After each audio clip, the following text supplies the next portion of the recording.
السلام علیکم ورحمت الله وبرکاتہ. محترم سامعین او ناظرین، د دروغو څه نقصان دی؟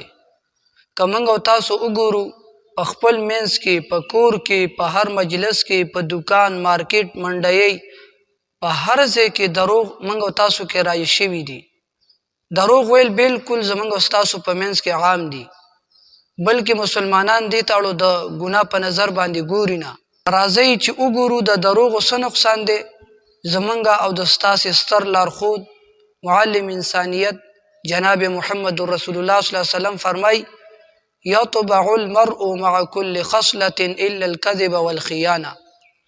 چې کېدی شي په یو مسلمان کې څه غیب او نقص وي، مگر په مسلمان کې یو مومن کې دروغ او خیانت نشي راتللی.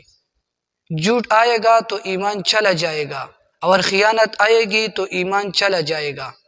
حاسی پسترگو او پزړه زمون پرده پرته ده، حاسی پسترگو او پزړه زمون پرده پرته ده، ګنې دا ژوند خو لکه پاڼه پر د نبی علیه الصلاة والسلام نه تپوس وشو: یا رسول الله، یو مومن مسلمان بزدل کېدی شي؟